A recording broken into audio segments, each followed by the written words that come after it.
Queremos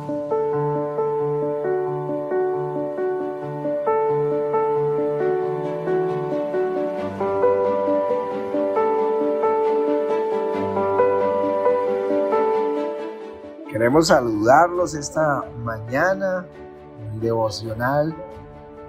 Soy el pastor Ricardo Rodríguez y aquí feliz sabiendo que ustedes están siguiendo estas enseñanzas de primera mano.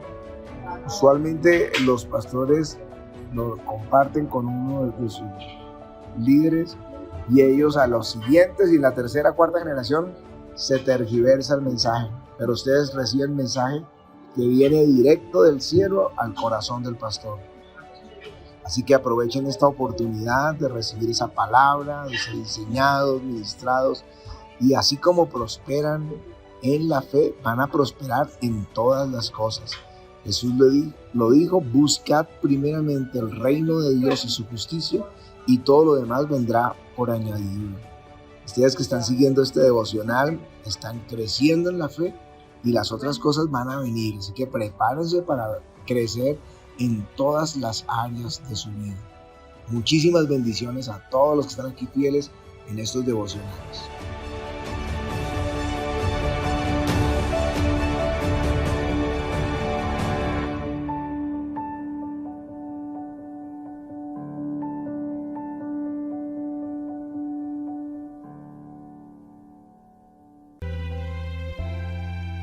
Me llamaste, oh dulce pescador, me dijiste, sígueme, a ti solo seguiré. Muy pero muy buenos días, mis amados hermanos. Qué alegría saludarlos, qué alegría estar con ustedes una mañana más. Qué alegría este tiempo que podemos buscar a Dios. Ya hace algunos cuantos días, ¿verdad? 618 en total. Esos son muchos. Y sin contar los domingos o algún otro viaje, Dios mío, esos son muchos días. Pero para mí es una alegría, realmente es un triunfo que podamos estar juntos, haber sido parte todo este tiempo de un apoyo, de un acompañamiento, sobre todo de crear hábitos tan importantes como es la búsqueda diaria de la presencia del Señor. Así que estoy más que feliz. Bueno, vamos a orar y vamos a darle gracias por este día martes y vamos a profundizar un poquito en la palabra del Señor, un poco lo que vimos ayer. Padre, en el nombre de Jesús, yo te doy gracias, Señor. Te doy gracias por tu amor, por tu misericordia. Gracias por todo lo que hiciste este fin de semana que pasó. Gracias, Señor, por cada familia que se va a poner en la brecha. Gracias por todo lo que haces a favor de nosotros, Señor. Te pido en el nombre de Jesús que nos sigas hablando esta mañana. En el nombre de Jesús. Amén y amén. Gracias, Señor. Quiero que vayamos al libro de Esdras, capítulo 9, verso 3.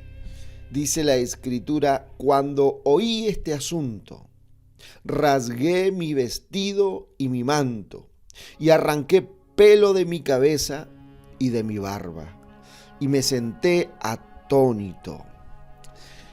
Qué tremenda condición, qué tremendo impacto tuvo una noticia que Esdras reacciona de esta manera. En el pueblo judío, la barba era una cuestión de autoridad, de sabiduría, y aún en el tiempo actual es muy frecuente ver a casi todos los hombres de barba. Y era una actitud de duelo profundo afeitarse, quedar sin barba, y mucho más raparse, quedar con la cabeza rapada y sin barba. Era una actitud de extremo duelo, dolor, quebranto. Ahora necesitamos ubicarnos en el contexto de este libro, lo que vimos un poco ayer, también en el libro de Esdras. para poder entender mejor el porqué del duelo de este sacerdote de Dios. El pueblo de Dios había padecido un desarraigo, un exilio. Fueron los babilonios los responsables y habían sido durante 70 largos años ese exilio. Se vieron obligados a vivir en una tierra que no era la propia, trabajando para el bien de una nación que no era la de ellos, que de hecho Jerusalén había sido arrasada. Pero en el año 539 a.C., el rey Ciro de Persia firmó un decreto. El decreto era que un grupo de los exiliados podía emprender el regreso a Israel. Iba a estar ese primer viaje liderado por Zorobabel. Y los que retornaron con Zorobabel comenzaron la reconstrucción del templo y volvieron a ofrecer sacrificios a Dios. Cuando Esdras regresa, Esdras fue en un segundo grupo, fue exiliado en un segundo grupo, y él descubre que el pueblo estaba disfrutando de muchas bendiciones. Los persas le habían dado todo lo que necesitaba para emprender la reconstrucción de Israel. Además, el rey había devuelto 5.400 piezas de oro que habían sido extraídas del templo por Nabucodonosor. En resumen, la vida parecía que le estaba sonriendo de una manera increíble. Ahora, en medio de esa profunda gratitud por todo lo que estaban viviendo de parte de Dios, en ese nuevo tiempo, ese nuevo derramamiento sobre sus vidas. Sin embargo, les llega a Esdras un reporte, una noticia muy alarmante, que el pueblo de Israel, sus sacerdotes, los levitas, no se habían separado de los pueblos de la tierra ni de sus abominaciones, sino que habían tomado las mujeres para sus vidas y también para los hijos y para las hijas de ellos, de las naciones vecinas. Y aún los príncipes, los gobernantes habían sido los primeros en cometer estas infidelidades, nos dice tanto el capítulo 1 como el capítulo 2.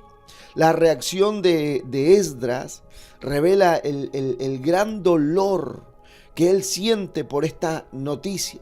¿Se acuerdan el devocional de ayer? Que algunos iban a hacer una higuera, una recipiente con higos buenos y higos podridos. Y los buenos eran los que eran sacados al exilio, a Babilonia. Y los higos podridos eran los que habían quedado. ¿Se acuerdan la visión de la cual hicimos el devocional ayer? Bueno, aquí está el cumplimiento. Los que se quedaron se contaminaron con las naciones vecinas.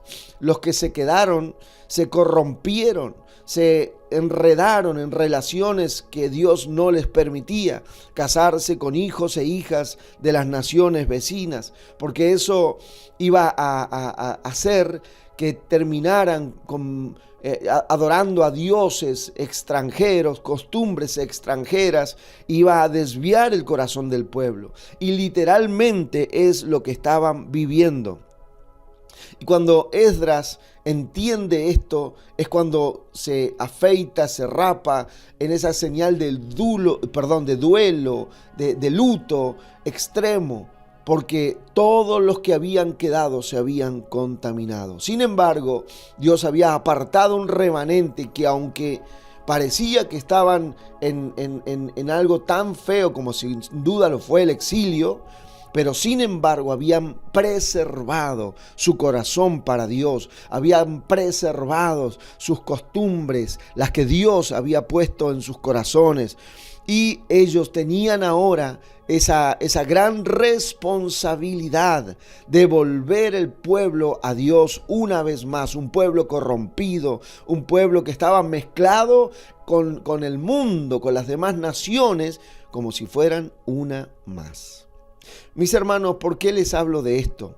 Porque creo que cada vez tiene más fuerza una sociedad invasiva, una sociedad que se mete a través de los hijos en los hogares, con costumbres totalmente aberrantes y paganas, con costumbres en la educación, como lo estamos viendo, gobernantes sin Dios y sin temor de Dios, que quieren adoctrinar a los hijos de los creyentes con pensamientos totalmente antibíblicos con respecto a su sexualidad, por ejemplo, con el lenguaje que le han impuesto, que quieren imponer, totalmente antibíblico, totalmente diabólico, las enseñanzas, y de una u otra manera, por la televisión, por las series, por esto, por el otro, por el internet, por tantas cosas, que es una realidad. No podemos aislarnos del mundo.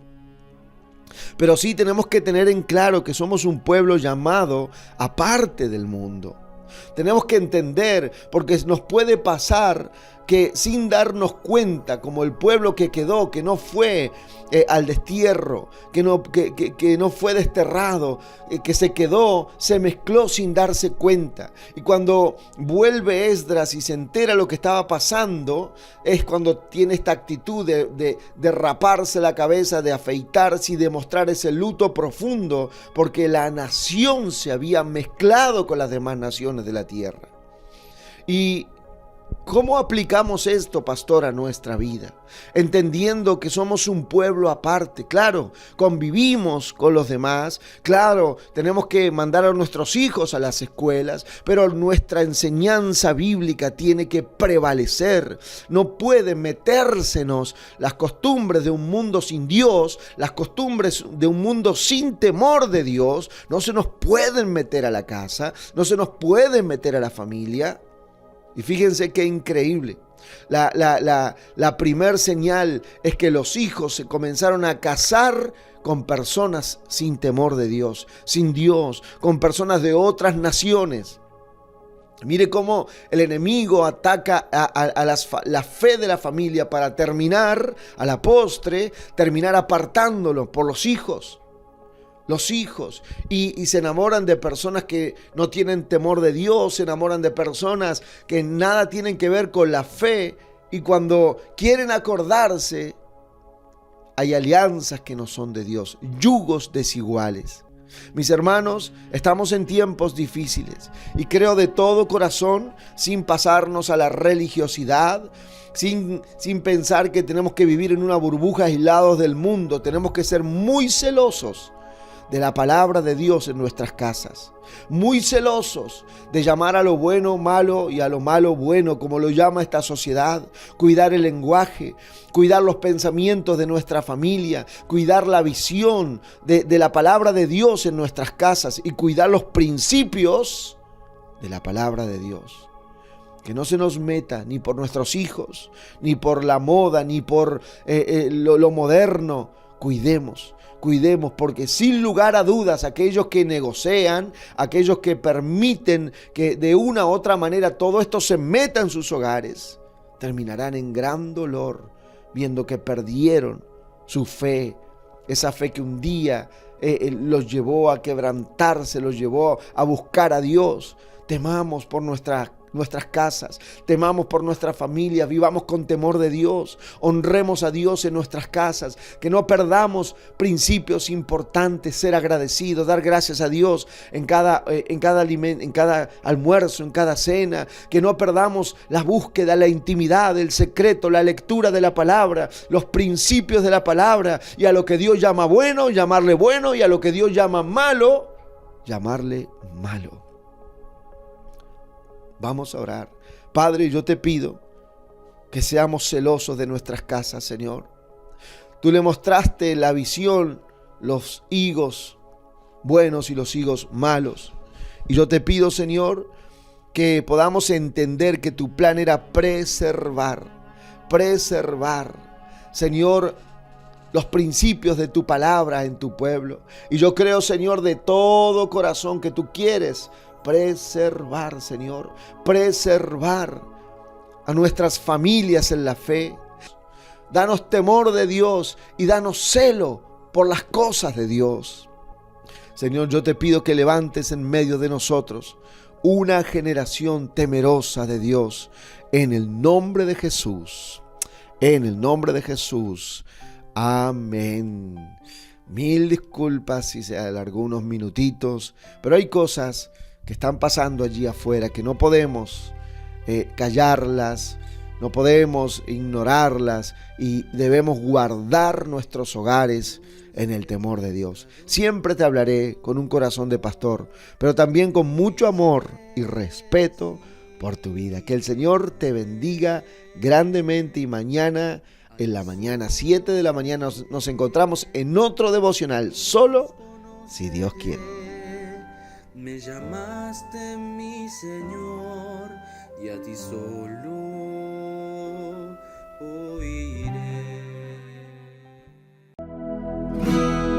Olavarría, escúchenme.